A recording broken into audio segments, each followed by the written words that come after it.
for me to jump in the shower?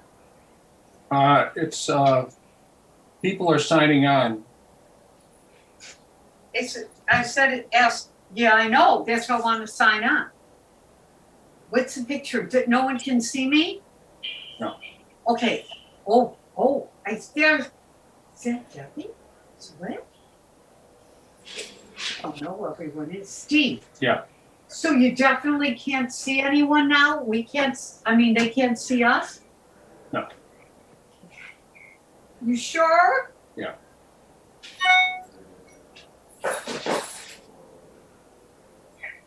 Good, it isn't, so we can see us. Thank you. Okay, I'm jumping in the shower. And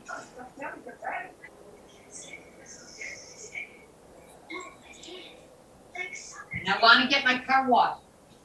Okay? Okay. On the way.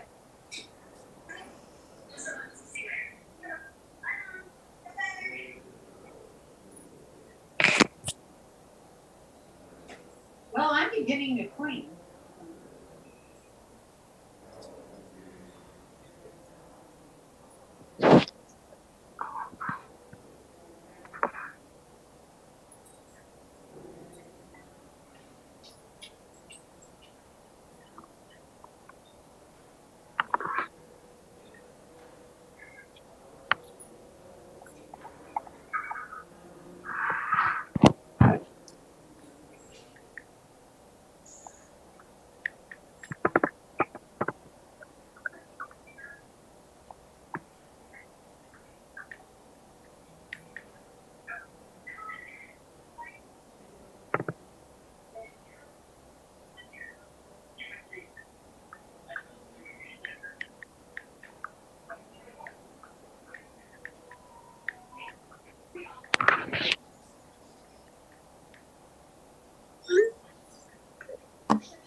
There.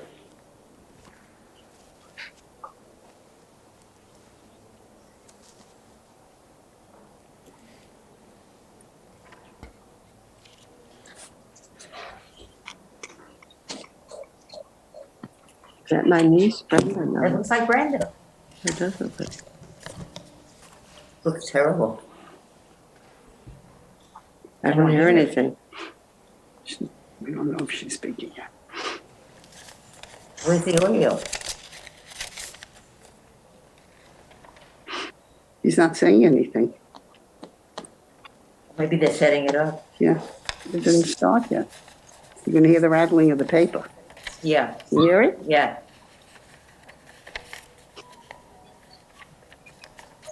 I really appreciate this. No problem. We're glad to do it for you. You do everything for everybody else. It's okay if people do something. Yes, I don't know if they can hear me talking. Make it louder. My ears. I'm not touching it, Marilyn. Well, we want to hear it. Is that Brenda? It looks like Brenda to me. I don't know. They Maybe haven't not. spoken yet.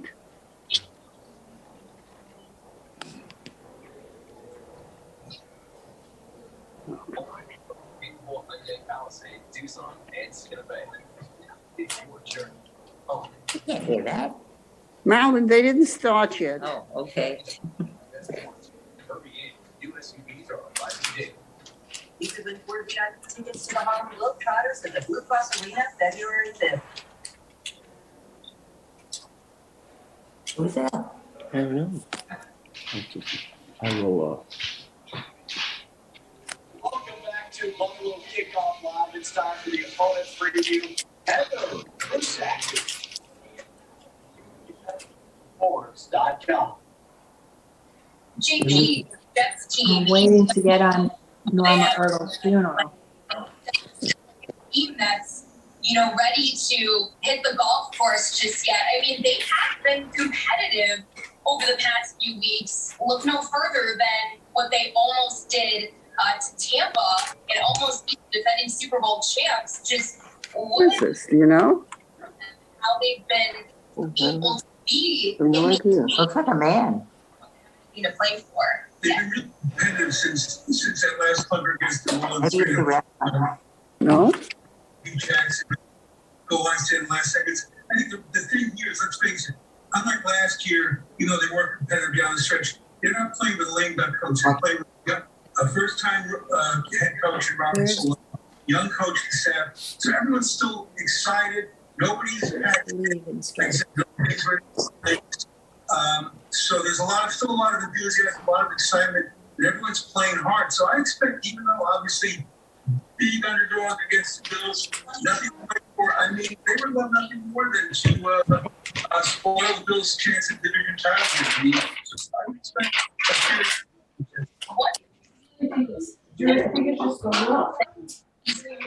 Wow.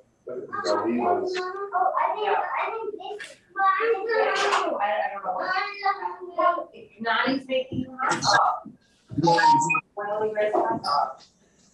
always take part in the first sign of pressure.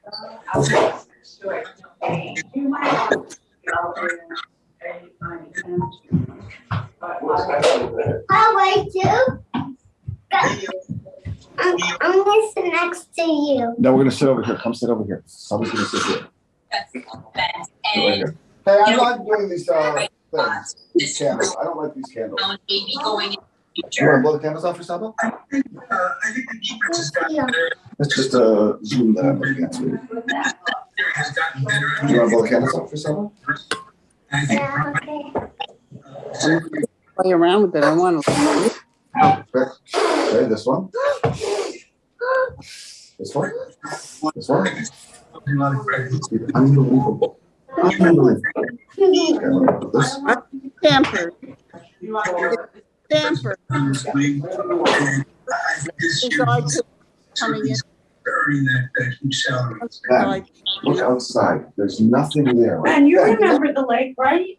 Ben, you wanna see something? Ben, you wanna see something that's Right. amazing? You see in the middle of the lake with the trees There's growing? three living there. Several of you have your audio on, It's so on the we phone. can hear everything you say.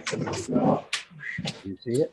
It's hard to see, Ben. It looks like branches. See, there's like a tree growing in the middle of the lake. Can you see it?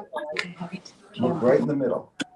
Rochester Enterprise. We can connect you to. You can't see it? That's hard Okay, hold to on. see. Hold on. Yeah, no, I'll put it on this side so you Okay, can see it I'm better. reading on it. It's okay. Visit RochesterBiz.com. Okay. And look over there. You just gotta.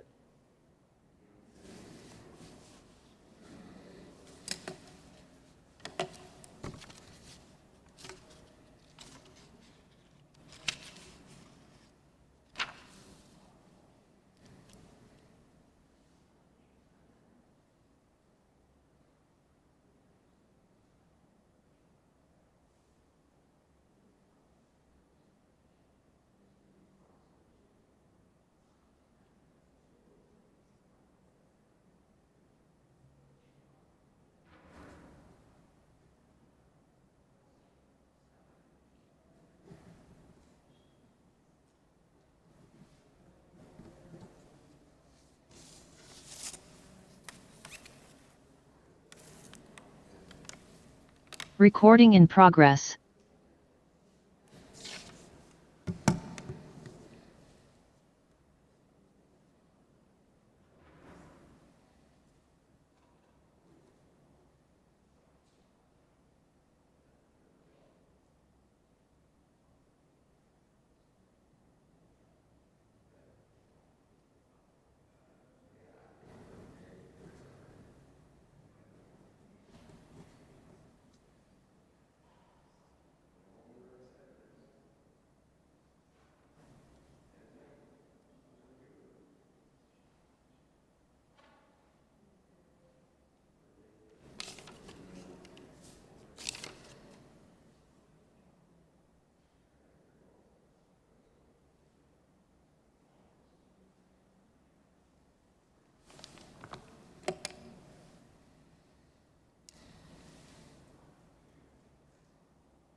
Interment for Norma Erdle will be at Mount Hope Cemetery. If you further wish to honor her memory, you may make contributions to the American Cancer Society and Temple Beth El. Her name will be read in our temple for 30 days. Eshet Chayil mi'emetza v'rachok mipnei michran. A good wife who can find her worth is far above rubies. The heart of her husband trusts in her, and nothing shall he lack. She renders him good and not evil all the days of her life. She opens her hand to the needy and extends her hand to the poor. She is robed in strength and dignity and cheerfully faces whatever may come. She opens her mouth with wisdom. Her tongue is guided by kindness. She tends to the affairs of her household and eats not the bread of idleness. Her children come forward and bless her. Her husband too, and he praises her. Many women have done superbly, but you surpass them all. Charm is deceitful and beauty is vain, but a God-revering woman is much to be praised. Place before her the fruit of her hands. Wherever people gather, her deeds speak her praise. It is now my honor to call upon members of the family who will speak. We'll begin with Harvey Erdle.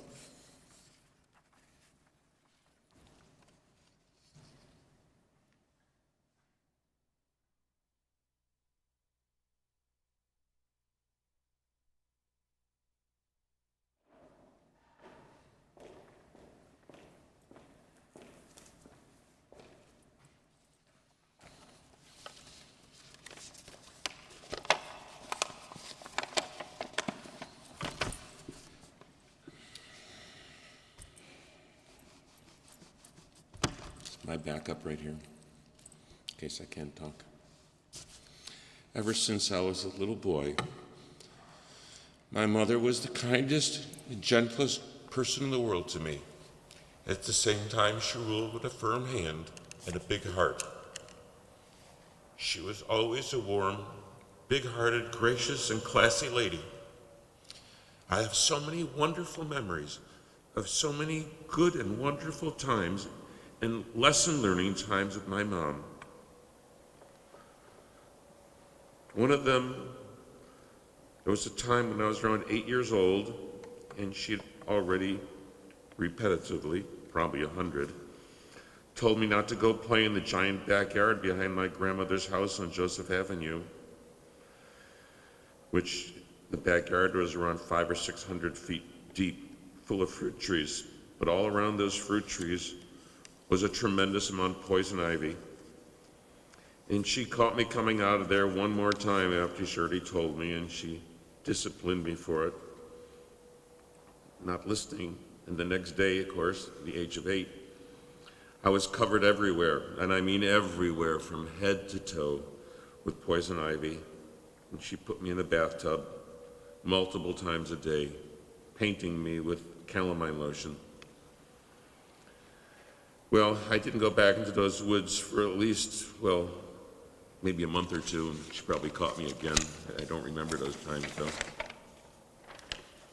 She was always giving me such wonderful motherly advice for just about anything you could think of, because she was a good Jewish mother. One day, she was driving back to her house from somewhere near my middle school, and she caught me hitchhiking home from school. Well, boy, did I get it. And I sure did learn a lesson, never to hitchhike again. I felt it on my behind for quite a while. There was always something wonderful, some wonderful motherly advice about almost anything you could think of. My mother was a very, very, very special woman who had a good heart. I will never forget all of the very wonderful things she did for me and my sister and the rest of our family. She was that strong woman who stood steady next to my father, doing the major job of raising my sister and me while Dad worked day and night to support our family.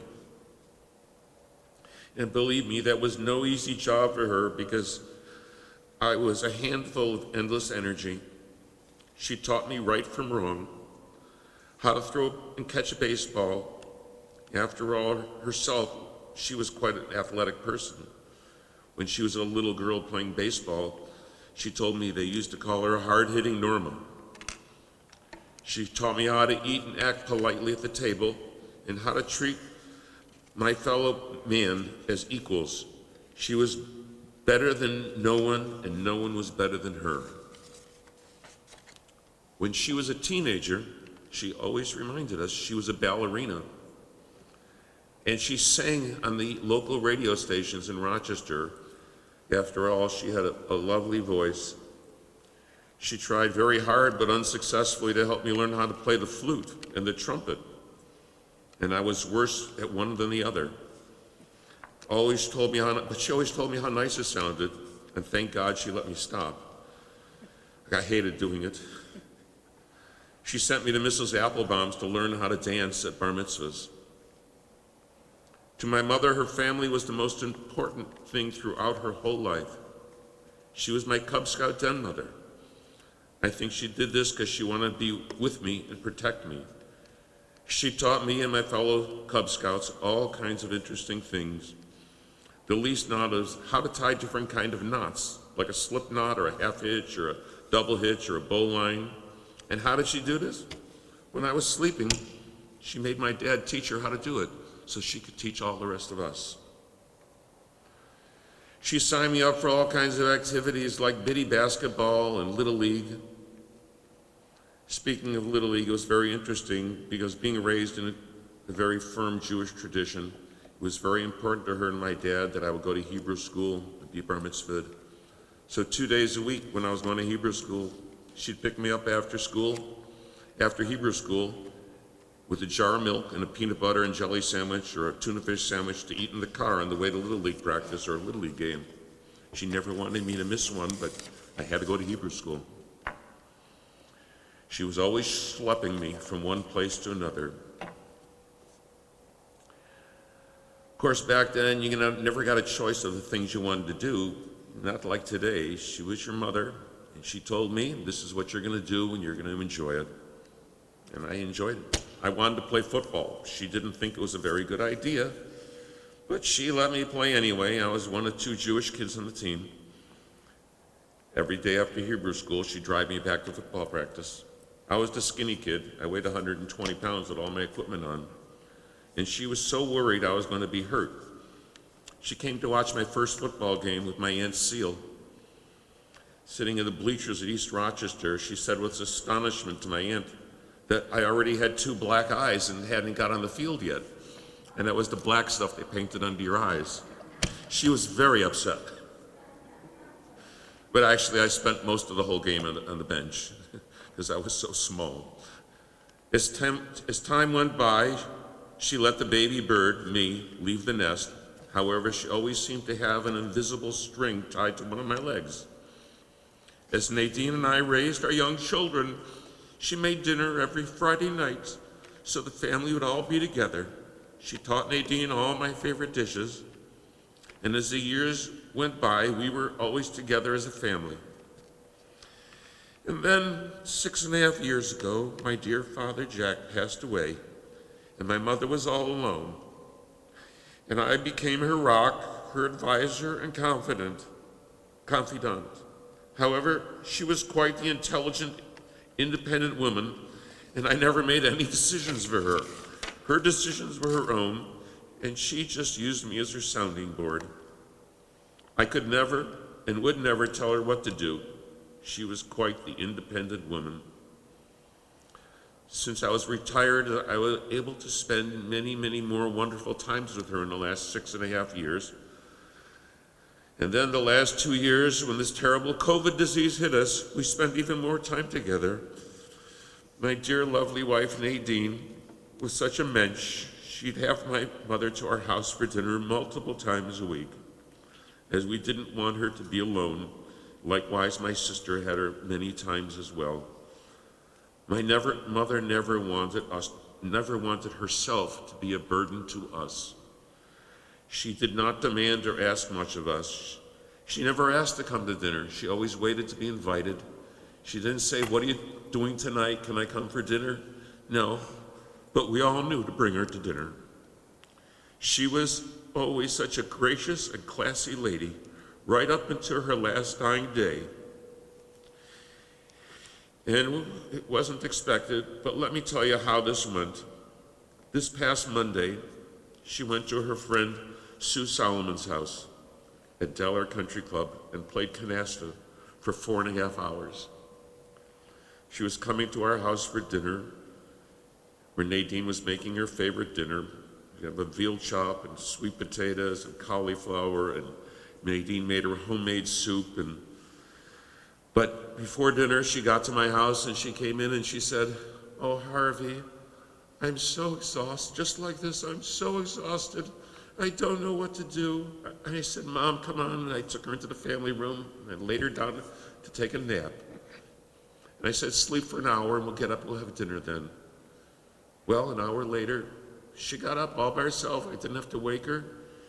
She sat up on the couch and she looked at me and she said, "Harvey, your father's waiting for me. I'm going to be with him soon." And then she got up, went into dinner, and I sat her down at the table and she said to Nadine, "I've had such a wonderful life. Everything is just fine." She had dinner, she ate up everything. She was full, and we took her aides came and took her home that night. And the next day, she got up and she was exhausted the whole day. And she was supposed to go to Brenda's for dinner. And Brenda she actually came to the house, and she left her condo and went back upstairs and said, "I'm too tired, I can't go to dinner." And she went to bed at 7 o'clock. And around 2 o'clock in the morning, the aide checked on her, and she was sleeping peacefully in her bed. And she went back at 5 a.m. and she wasn't in her bed. And she looked in the bathroom, and there was my mother laying on the floor in the bathroom, like an angel, in a light pink silk nightgown, laying on the floor just like this, like an angel. She had a small smile on her face, and she was warm to the touch, and I hugged her, and I kissed her, and I cried, and I thank God for having such a wonderful mother. Thank you.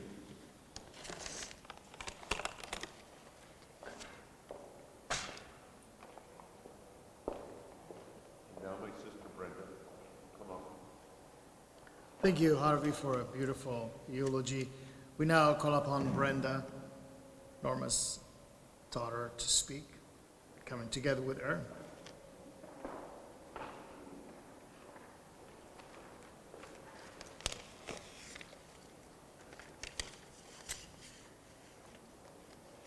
I have a few different things to say about my mom. Everything my brother said certainly reflects on how our life was with my mom.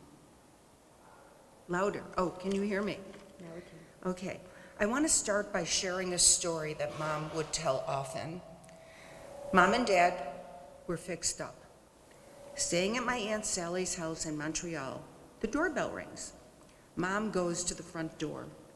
Standing there was a 6'4" man. "Are you Norma Kaufman?" he asks. Mom says, "Yes." He turns around, he calls out to Jack at the curb, "Come on in, Jack, she's okay." And boy, was she ever. That was the beginning of what created this amazing family. Your mother is always with you. She's the whisper of the leaves as you walk down the street. She's the smell of certain foods you remember, Flowers you pick, the fragrance of life itself. She's the cool hand on your brow when you're not feeling well. She's your breath in the air on a cold winter day. She is the sound of the rain that lulls you to sleep, the colors of a rainbow. Your mother lives inside your laughter. She's the place you came from, your first home. She is the map you follow with every step you take. She is your first love. To my darling, dearest mother, I have been so fortunate to have you in my life for 75 years. You've been my inspiration to follow in life. If I needed advice, you were always there. You knew how much I loved you, and you knew what to say. I will miss you every day of my life. All my love, Brenda. I have a short reading from my husband, Lee, who unfortunately is hospitalized in Florida. He too has lived with my mother, and she really was his mother for 50 plus years. In my life, I have had the good fortune and pleasure of receiving the special love of two mothers. Norma was a truly special woman who had a kind word and smile for everyone. Everyone she greeted, our family, friends, and community, will miss Norma tremendously. She was my beloved second mother and a true role model in my life.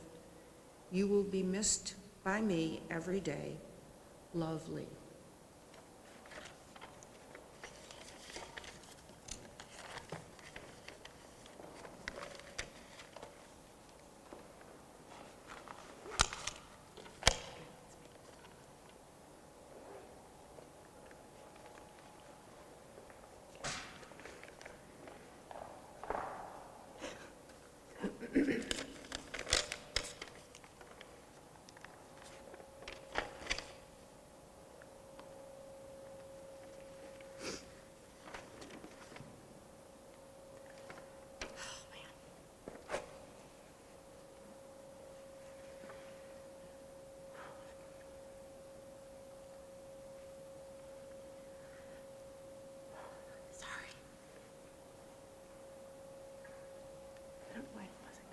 How do you say goodbye to your biggest fan? This is what I've been wrestling with since my grandmother passed away early Wednesday morning. Knowing I will never again see her beautiful face light up when I walk into her apartment or to meet her for lunch makes my heart hurt. It was a look of joy that all of us grandchildren knew well. If we met Grandma for breakfast, she would be so excited to see us. She would always have a sparkle in her eye and a look of sheer joy on her face. Then she would be just as excited to see us 3 hours later at dinner. She made us feel so special, and like our being there with her was a wonderful gift. She was a steady, constant, unwavering support in my life, in Brett's life, in my cousins' lives, and in her great-grandchildren's lives. She made us feel like we could do no wrong, even when maybe, just maybe, we were doing something wrong. I've never known anything in my life that rivals the love of my grandmother. I am heartbroken to have lost her, but I also know what an extraordinary gift it has been to have had her for 50 years. I'm incredibly sad, but also feel incredibly lucky. Lucky to be her oldest grandchild. Lucky to have loved her. Lucky to have been loved by her. Lucky to have learned from her examples. Lucky to have experienced the way she treated and cared for her family above all else. And lucky to have witnessed the love between our Grandma Norma and Grandpa Jack. The importance they put on family and relationships will last generations. Even though 97 years of our fabulous Grandma Norma really wasn't enough, knowing that she's with Grandpa now, probably holding hands and smiling ear to ear, provides some peace. The days ahead without her will be hard, but the legacy, laughter, and unconditional love she leaves behind will help guide us through the grief, and I have no doubt be a gift to us all.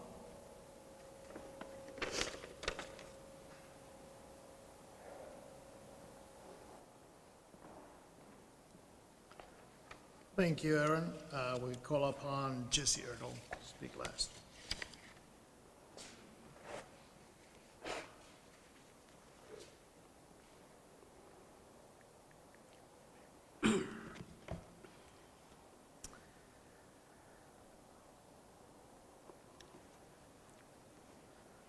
For everyone in the family, I think we all know that most of our time with our grandparents were spent around a table, having meals together.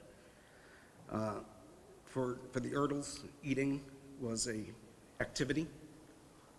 And they love to eat, and we all love to eat because of them. And so we spent I can't even count how many meals we've had together as family.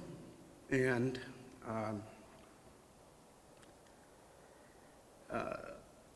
Grandma was fortunate enough to be able to pass along her legacy through all of us, through her recipes that she took the time to teach us, so that the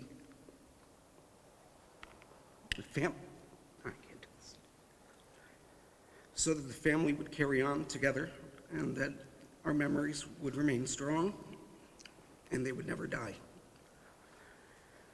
Grandma was diligent at making sure the family traditions would be carried on, and she did this through food and memories of a prosperous past. I don't know if I can read this.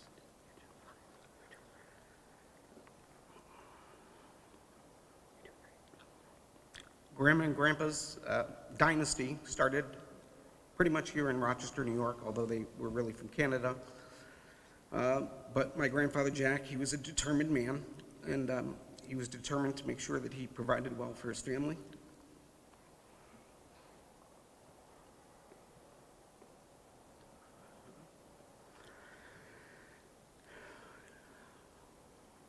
Grandma was always by Grandpa's side.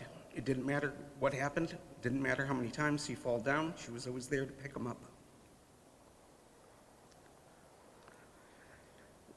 My grandfather eventually found his recipe for success, and in doing so, the two of them are credited with being the providers for our family.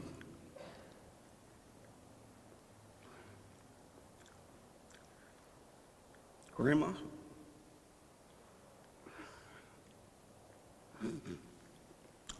was there for Grandpa through thick or thin, teaching all of us the way we're supposed to be with our families.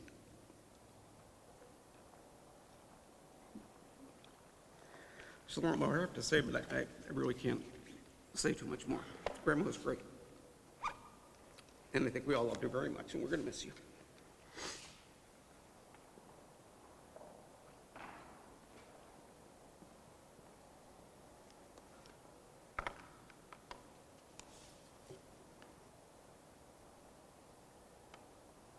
Thank you, Jesse and Brandon. Reverently, we have gathered together to pay our last tribute to one to whom in life full respect and deep love was shown. We always felt a high esteem and deep regard towards Norma Erdle.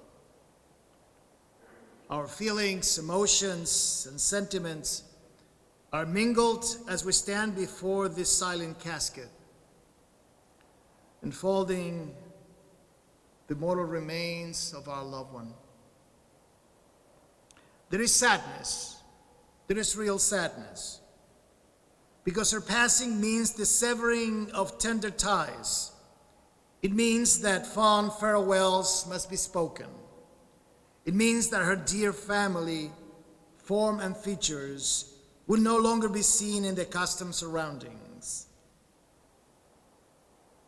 However, commingling with our sadness, there is our feeling of gratitude, our sense of glad claim that her life was a triumphant one, that her life was an example of victorious living. So many were Norma's virtues. Her strength derived from her inner stamina, her intellectual honesty, and her loyalty to the Jewish values of tzedakah and gimilut chasadim, acts of loving kindness. Her straight talk, her friendliness to all people, and her inner desire to be helpful to everyone. Norma taught us lessons not found in textbooks or power talks. There were lessons of right and truth, of honor and duty, of usefulness and helpfulness. She exemplified them, she communicated them, and she lived by them.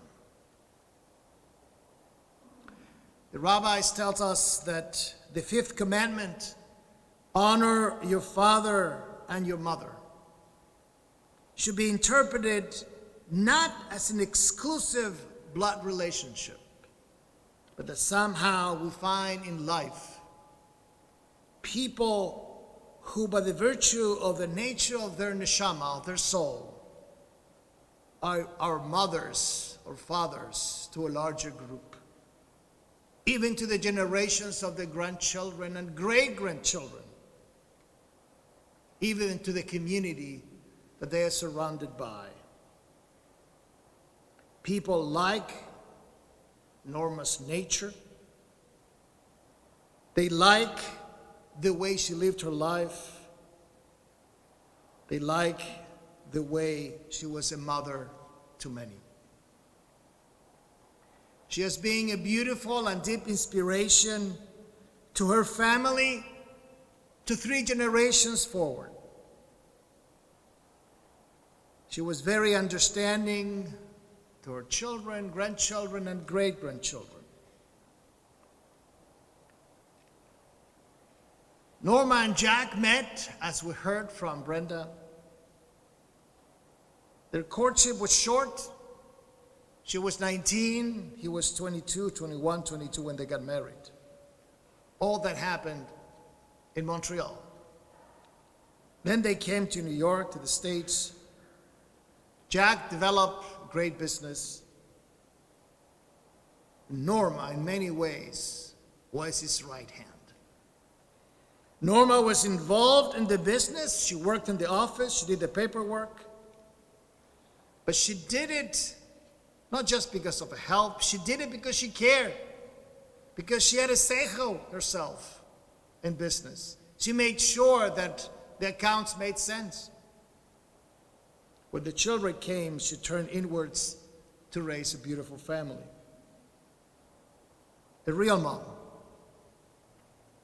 The one with the ability to support the children in their pursuit.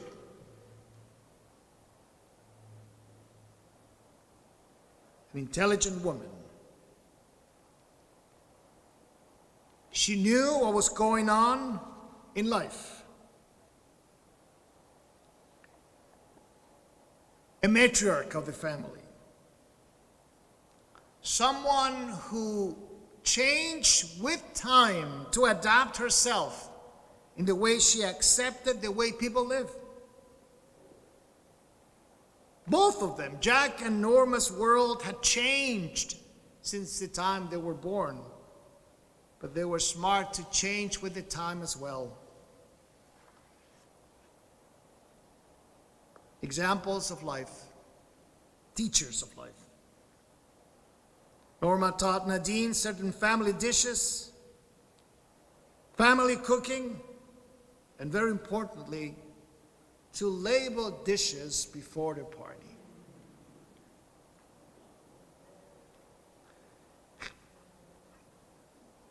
The balabusta creates a balabusta.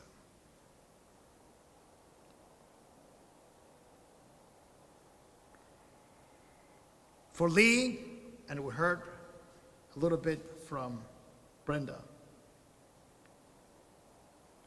she became his mother.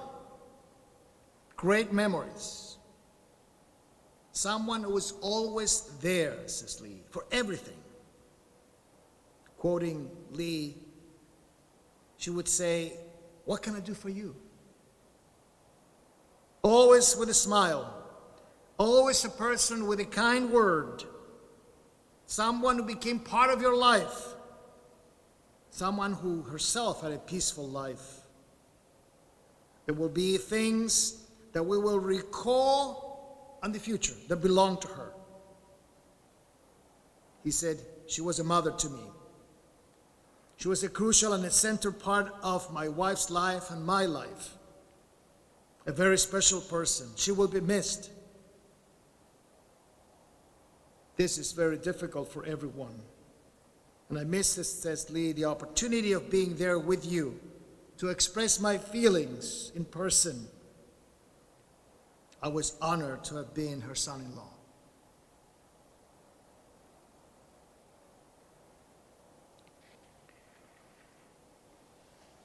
Norma loved going out to dinner. People enjoyed her company. She was a great card player.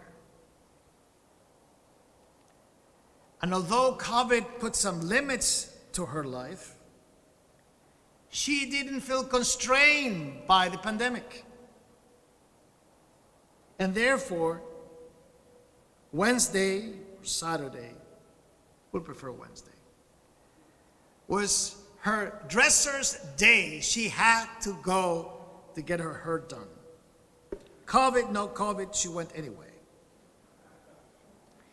Either she drove herself or she was driven by Robert A. Williams. He drove her. He was a loyal driver. He protected her. In fact, he interviewed people that were supposed to live with Norma. But if he was late to take her to her hairdresser, Norma drove herself to the beauty parlor. She did not wait for him. She stopped driving, but Norma kept a hidden key in case she needed to drive. Would like to mention Teresa being part of Norma's life for a long time, devoted people.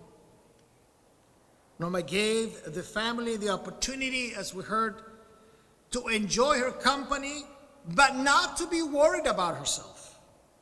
And therefore, Teresa and Robert A. Williams are key players in accomplishing that.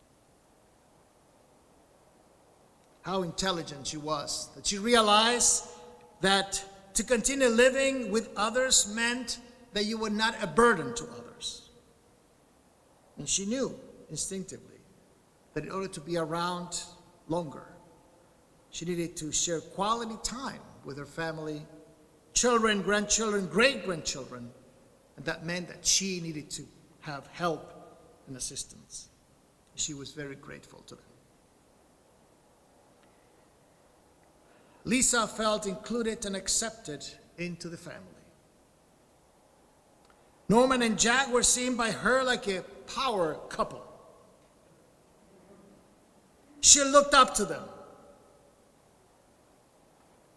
She reflects on the fact that Norma didn't leave the house without looking perfect. Always put together well. And in many ways, she and Jack, of blessed memory, were fashion coordinated. They coordinated the way they dress. Norma taught Lisa the foods of the Jewish tradition. She told Lisa the stories about her own mother. She helped Lisa during challenging times. She taught her and explained her that she wanted the family to stay together. She was very perceptive and somehow ahead of her time. A traditional wife, but also a very perceptive individual in terms of people and relationships. Lisa feels blessed to have had Norma as a great mentor. For Mimi, Norma was that straightforward person. She knew right away how Norma would feel about things. That was very important. You knew where she stood. For Jeff, the way Norma and Jack influenced the people's lives was incredible. It was not about giving back, it was about how we give back to community. And with the arrival of the great-grandchildren, Norma and Jack, of blessed memory, became a loving couple, caring, became warmer and softer with the years, ahead of their time. Norma stood by her word and her comments. Yes, she was brutally honest. And yes, she didn't care about political correctness. But you understood her. For Taylor, now the next generation of great-grandchildren, he remembers the longest phone call with her great-grandmother. It lasted for 3 minutes. And that was long. That was very long for her, because she would right to the point. She was about, are you fine? Good, let's move on. Short to the point. Caring, but very punctual. She wanted to get a lot of conversations with a lot of people, therefore it had to be short. She believed that everyone was equal. She told her family to show empathy. Empathy, that's what a great-grandchild is telling us. To learn about being empathic with people and friendly. Yes, she was a good card player. She understood fairness too. Chloe, remember that when she heard the news, she began reading Jack's book about the family. And she learned from great-grandmother to be charitable. Norma felt she wasn't better than anybody else, as we heard. But nobody else was better than her. She taught that excellent lesson of life. How to be good, treat people fairly, have nice thoughts about people, bring the positive first. For Jake, growing up, seeing how generous the great-grandparents were was very important. How fortunate he felt, learning about how to give back to the community, and how much he loved her phone calls, short and to the point. For Samantha, she learned from Norma how always to smile, how intuitive to be with people, watch, look, think, and how always to give to someone who has less. For Avery, she feels that she wasn't the closest to Norma, but based on the time she had with her, Norma taught her how to be generous with people, using her own resources, understand that some people have less than you do, and that person should be generous to the next person down the line, even during COVID times. And Ayla adored her great-grandmother, and she was perhaps one of the few ones who spends the longest time with her. She spent so many summers together with Norma and Jack. Norma had a good life. She passed away peacefully, as we heard. Predeceased by loving parents, first by his beloved husband Jack, of 71 years, but parents Isidore and Rose, survived by her children, Brenda and Lee, Harvey and Nadine, the grandchildren, Aaron and Jeff, Brett and Mimi, Jesse and Lisa, and Brandon, Tiffany and Christian, and the great-grandchildren, Jake, Tyler, Chloe, Samantha, Harrison, Ella, Avery, and Ayla, and sister, Seal Case, many nieces, nephews, and cousins. Seal was Norma's loving younger sister who lives in Florida. And Seal and Norma were very close. There were endless conversations over dinners, and was always there Seal was always there for Norma. And Seal's children, Susan and Joey DeMary, who are from Syracuse, and Karen and Edward and David. And Seal has wonderful 5 grandchildren, I believe. What can we say in a temple who has seen people like Norma and Jack Erdle of blessed memory? Extraordinary philanthropic through the many years. People that talk about it and acted about it. Significant donors to the Rochester General and Strong Memorial Hospitals, Boca Raton Regional Hospital, University of Rochester, Rochester Institute of Technology, Nazareth College, Temple Bethel, the Jewish Federation, the Jewish Home, the JCC, Jewish Family Services, many and many other institutions that were the benefactors. They understood the power of tzedakah and gimilut chasadim. In closing, let us remember that when we say goodbye, we're just abbreviating an expression that says, God be with thee. God be with you, Norma. That is our farewell. May the Almighty be with you. May you go to your final repose, from which, though there is no awakening in this life, there is an awakening in the larger life of eternity.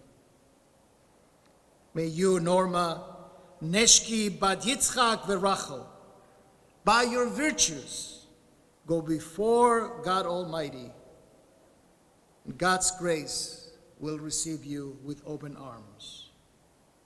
May your soul be bound up in the bonds of life eternal.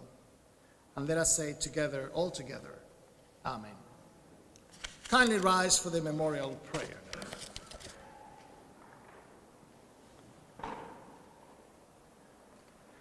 El male rachamim, shochen b'ambromim, ametzem nocha nechona, tachat kanfei hashechinam, b'malot kedoshim u'tehorim, kezohar harakia mazhirim. את נשמת נשקי בת יצחק ורחל, שהלכה לעולמה, בגן עדן תמנוחתה, ענה בעל הרחמים, אסתיריה בסתר כנפיך לעולמים, וצרור בצרור החיים את נשמתה, אדוני הוא נחלתה, ותנוח ושלום על משכבה, ונעמה